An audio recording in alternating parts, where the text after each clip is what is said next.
Welcome back, ladies and gentlemen. You're watching India Tonight with me, Sumita Karira. Top story, well, the suspense is over in New Delhi on who's going to be the Chief Minister. BJP has made its pick. It's Rekha Gupta who is going to be the new Chief Minister of Delhi after tomorrow's swearing-in ceremony at the iconic Ramlila Maidan, the first BJP CM in the national capital after 27 long years. It's been over 2.5 decades of wait for the BJP, which ruled Delhi from 1993 to 1998, and after handing out a defeat to the Aam Aadmi Party in New Delhi, BJP has now its own CM in the heart of the country's seat of power. Now, Rekha Gupta will be the fourth woman Delhi Chief Minister after Sushma Swaraj, Sheila Dikshit and Atishi. It will now be BJP's turn to come good on the poll promises that it made, particularly with a large focus on infrastructure development and improvement, and of course on women voters. In fact, the party has made its bet on the 50-year-old Rekha Gupta, who's a first-time MLA.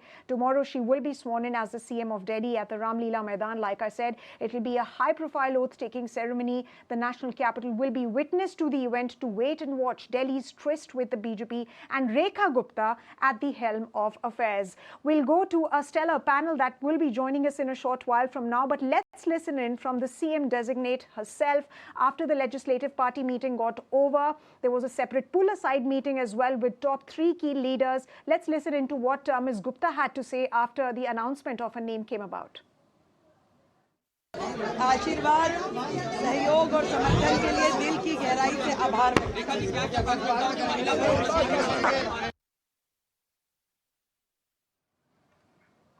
All right, let's go to our panel, ladies and gentlemen, on this big story. I'm now joined by Pankaj Pachauri, senior journalist and broadcaster, and Aditi Fadnis, consulting editor of Business Standard. Thank you very much, Mr. Pachauri and Ms. Fadnis, for joining us right here. Since it's it's a woman who's going to lead Delhi, let me come to you, Ms. Fadnis. It's about time. There were too many men who've been in politics who ruled Delhi, and definitely time for a woman to lead the city. But first things first, what is the message that the BJP is sending out by choosing a woman to lead the national capital?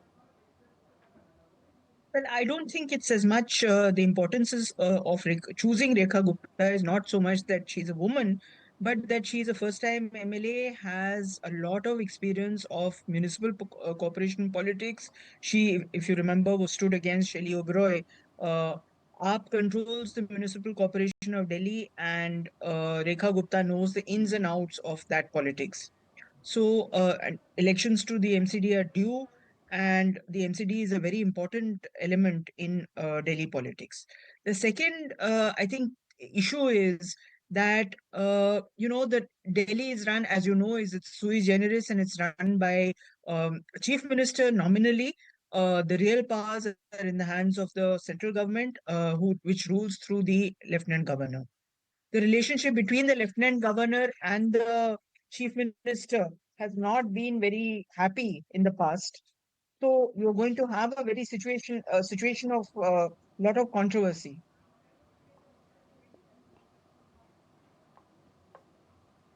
Right, Ms. Fadnis. Let me take that point across to Mr. Pachauri. Now, Mr. Pachauri, while Ms. Fadnis is stating that it's not really about BJP choosing a woman to lead the national capital, but of course her credentials, and those are stellar. She's a 3-time MLA from Shalimar Bagh. She actually is she's been the leading face of BJP in Delhi. She won by a margin of 29,595 votes. She has strong RSS connections. So what is your take on the name that's been chosen by the BJP leadership to rule Delhi? Sumita, Rekha Gupta has been dyed in the wool BJP leader in Delhi. She started her career as the ABVP candidate in Delhi University. After that, she has been 3 times councillor, and recently she's been mayor of South Delhi. But in choosing her, the Bharatiya Janata Party wants to cement this major victory they have achieved in Delhi after 27 years. Because if you look at the numbers, and I'm quoting CSTS reports, in these elections, the Bharatiya Janata Party could corner 51% male votes for Delhi in these elections, but only 43% votes among women. And if you look at AAP, they had 49% votes of women and about 39% votes from men. So the men have supported Bharatiya Janata Party in a big numbers, but they think there is still scope and, as you call in financial terms, headroom to get more women voters towards it. So that's why they've chosen her. She knows she's from central West Delhi, Shalimar Bagh, and she won very handsomely by 30,000 votes from Brinda Kumari of AAP, if my memory serves me right.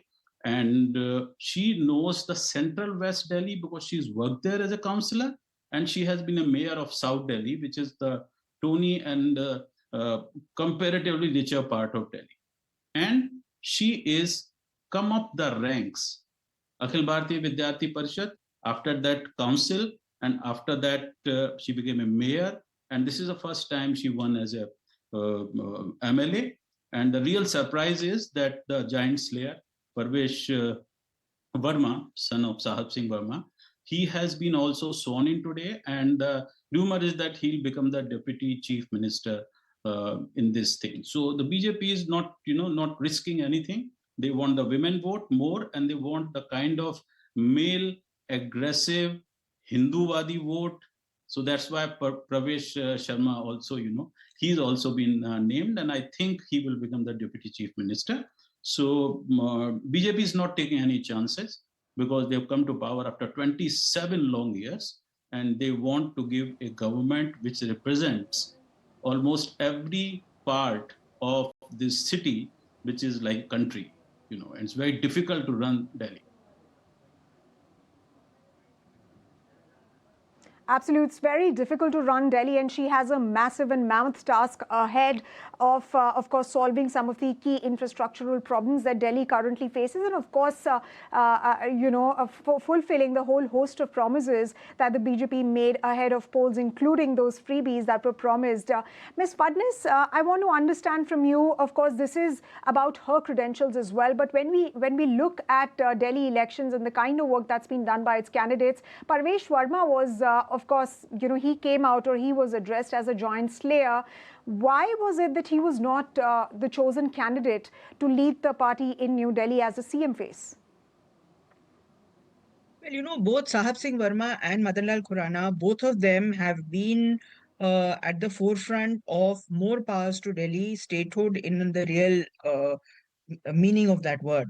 So I think the government possibly, and this is the latent feeling among BJP that LG is actually running politics, so we don't have to do anything really very much. This feeling, I think the BJP did not want to give any encouragement to this line of thought. And in choosing someone who has never been chief minister before, you already have her in thrall, you already control her, and plus she will bring all the positive things that the BJP feels it must bring to the table, which is a strong woman who is articulate, who after Sushma Swaraj will lead, and basically people who thought they were becoming chief minister will serve as her number two, which is a very galling thing for a man to accept. So, in a sense, I mean, I totally agree with Pankaj ji that that the BJP is now trying very hard to get the women's vote back. If you remember, Kejriwal had said that if all the women come out and vote for me, I will be the next chief Absolutely. minister. I Right. mean, that Right. did not happen, of course, but Right, and that this is really an worked in effort in that BJP's favor, direction. Ms. Fadnis, and that's essentially what we also saw. In fact, in the manifesto that BJP released, which included offering 2,500 per month to women from economically weaker sections. This amount, remember, was larger than what the Aam Aadmi Party had promised. And let's, Mr. Pachauri, also remember the kind of remarks that BJP's leaders, one of BJP leaders, actually made against Atishi's, parents, her paternity, and of course, on the kind of comments that were made on Priyanka Gandhi as well, comparing Priyanka Gandhi's cheeks to Delhi's roads. So this is, of course, an attempt to also fix that kind of messaging as well. Of course, nobody is questioning Ms. Gupta's credentials. But now the key question is what is going to be Ms. Gupta's roadmap for Delhi, because surely there will be comparisons which will be drawn between her and Sheila Dikshit. So she has a tall task ahead of her, because we say that India is the fastest growing economy. However, their challenges galore when we see the national capital. Yes, absolutely. If you look at Delhi, Delhi is like a small size European country. If you compare Delhi to any country in Europe, and not the very rich ones, we come very close to Poland in terms of our population in Delhi, about 35 million or something like that. Delhi is 33, Poland is about 35. Now look at the difference. Poland's per capita income is close to $19,000. Delhi's per capita income is close to $5,000. That's one thing. If you look at, we've been talking about all kind of human development on indexes. So you look at education, AAP talked a lot about education. They talked about health, mohalla clinics, and all kind of thing. If you look at Poland, Poland is number 34 in HDI index. India is 134 on HDI index, and even if you halve that for Delhi, because it has a lot of resources, being the capital of the country, we would be like 70 or 80 in terms of HDI index. So that's a huge gap. That's number one. Number two, when we talk about how these elections, what is the mandate of this election? The mandate of this election is actually, you and I, we are middle class people. We talk about the mess on the roads. The traffic is a real mess, and the roads are so bad.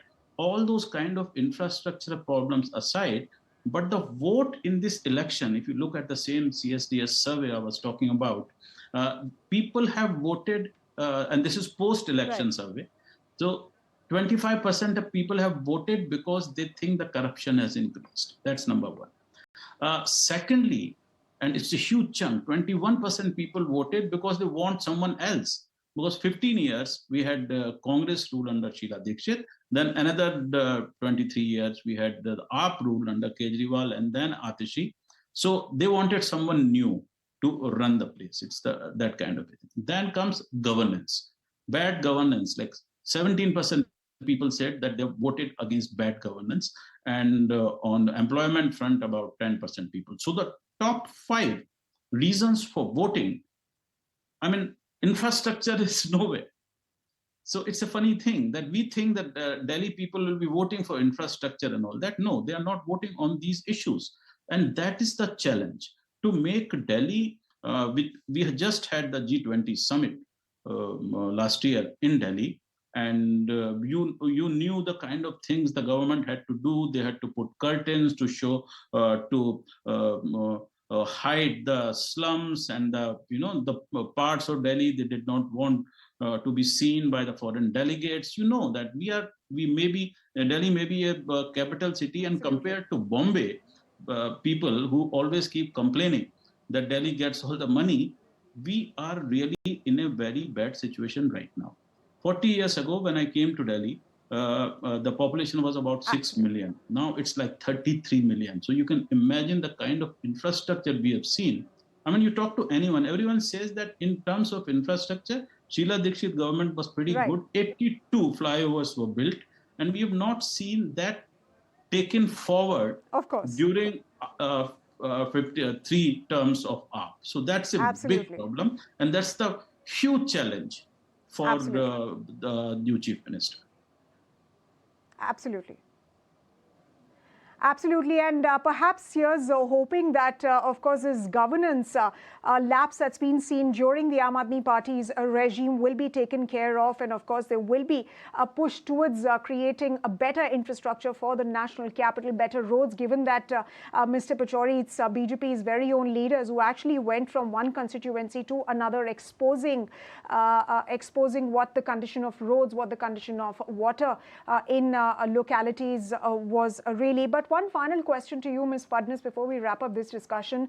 What's transpired in Delhi elections? Of course, the Aam Aadmi Party's top leaders, including Arvind Kejriwal, have faced a rout. Should this election now be seen as just a blip for the party, or do the chances of Aam Aadmi Party coming back in Delhi, is there hope for that, or have those chances been reduced significantly? In fact, not just for Delhi, but for the other upcoming state elections as well. Well, the first thing is that many of the central issues in the Aam Aadmi Party, which led to its debacle, to my mind, were issues relating to the way the Aam Aadmi Party conducts its business internally.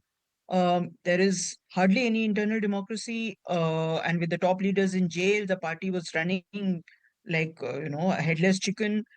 People did not know what they had to do. People were also not very clear who the real leader was.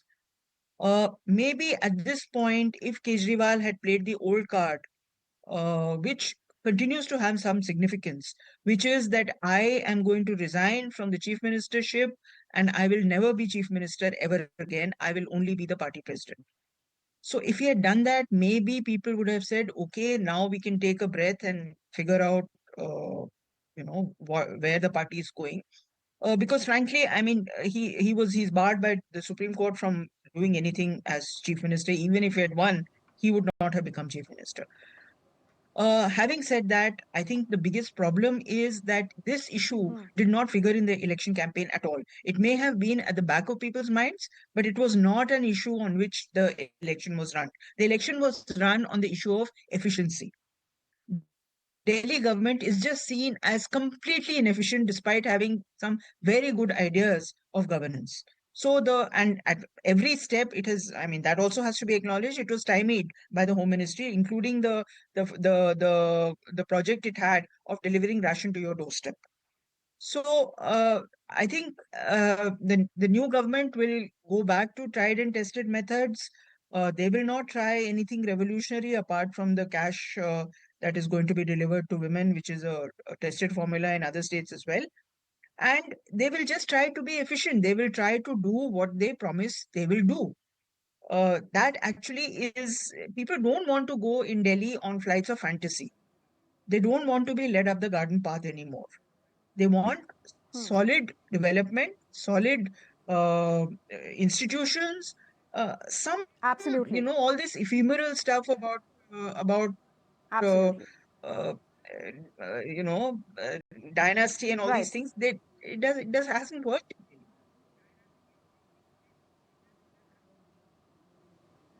Absolutely. And Ms. Fadnis, it's really now time, for the BJP actually to get to task, to actually undertake all that it has promised. Ms. Fadnis and Mr. Pachauri, I would request you to please hold on as we have to slip into an urgent break. And of course, we'll continue the discussion after a very short break.